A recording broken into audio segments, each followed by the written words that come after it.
ओळख पटत नसलेल्या मृतदेहाचा तपास फाटलेल्या चिठ्ठीमुळे खुनी 5 दिवसांत गजाआड।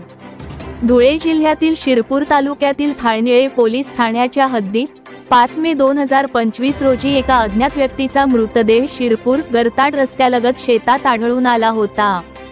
हा मृत्यू अपघाती नसून घातपाताचा असल्याची शंका पोलिसांना आली होती। मृताची ओळख पटत नसल्याने तपास अडथळ्यात आला होता।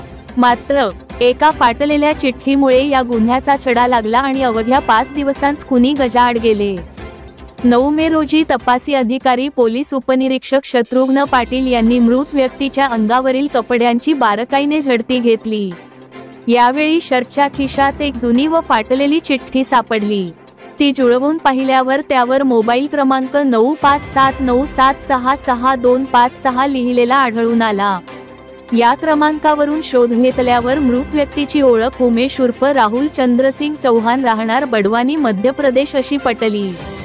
पोलिसांनी तपासाची चक्रे फिरवत सीसीटीव्ही फुटेज व गोपनीय माहितीच्या आधारे आरोपींना शोधण्यास सुरुवात केली।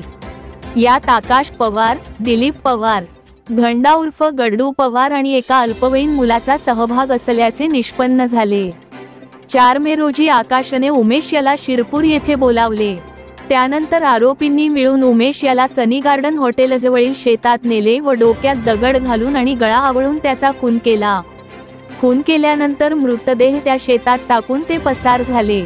या गुन्ह्यातील सर्व आरोपींना पोलिसांनी मध्य प्रदेश व नरदाणा परिसरातून अटक केली। या यशस्वी तपासामुळे पोलीस प्रशासनाचे कौतुक होत आहे। सदर तपास पोलीस अधीक्षक श्रीकांत हिवरे, अपर पोलीस अधीक्षक किशोर काळे, उपविभागीय पोलीस अधिकारी सुनील गोसावी यांच्या मार्गदर्शनाखाली करण्यात आला। दिनांक 5/5/25 रोजी पोस्टे ठाणे येथील गरताड शिवारामध्ये एका इसमास रुमालाने गळा आवळून जीवे ठार मारून शेतात टाकून दिलेले होते। त्यावरून अकस्मात मृत्यू दाखल करण्यात आलेला होता। अकस्मात मृत्यू दाखल झाल्यानंतर तेथील मयताची ओळख पटवण्यासाठी 4 टीम तयार करून महाराष्ट्र आणि मध्य प्रदेश सीमेवरील सर्व आदिवासी भागातील लोकांना विश्वासात घेऊन विचारपूस केलेली होती। त्यावेळेला त्या विचारपूसमध्ये सदरचा मयत हा उमेश उर्फ राहुल चव्हाण असल्याचे निष्पन्न झालेले होते आणि तो नरडाणा येथे मजुरी काम करत होता। आणि त्यानंतर तपासामध्ये असे निष्पन्न झाले की त्याचे एका विधी संघर्षित बालकासोबत शेतात मजूर पाठवण्याच्या कारणावरून मारहाण केल्याचे निष्पन्न झालेले होते।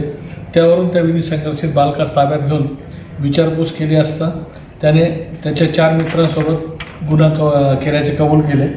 त्या भांडणावरूनच मयत राहुल यास घनदास उर्फ गुड्डू प्रेमसिंग जाधव वय 36 वर्ष, दिलीप कैलास पावरा, आकाश कैलास पावरा आणि एक विधी संघर्षित बालक या चौघांनी त्यास कारस्थान रचून घटना तारखेस गरताड शिवारात नेऊन त्याच्या मफलरने गळा आवळून खून करून त्याचे प्रेत तिथे टाकून पळून गेलेले होते। या केसमध्ये 4 आरोपींना ताब्यात घेतलेले असून 3 आरोपींना अटक करण्यात आलेली आहे। एक विधी संघर्षित त्यामध्ये बालक आहे। सर्वांना ताब्यात घेऊन त्यांच्याविरुद्ध कलम 302 भादवीप्रमाणे गुन्हा दाखल करण्यात आलेला आहे आणि त्यांना आज न्यायालयात MCR PCR करता हजर करीत आहोत। सर, आरोपींना कुठून ताब्यात घेतले? आरोपींना 3 आरोपींना नरडाणा येथून ताब्यात घेतलेला आहे आणि एक आरोपी मध्य प्रदेशातून स्थानिक गुन्हे शाखेच्या कर्मचाऱ्यांनी अटक करून आणलेला आहे। असे 4 आरोपी ताब्यात आहेत आपले। आज 3 आरोपी 3 आरोपी असून मोठे एक विधी संघर्षित बालक आहेत। आज सर्वांना आपण न्यायालयात हजर करीत आहोत।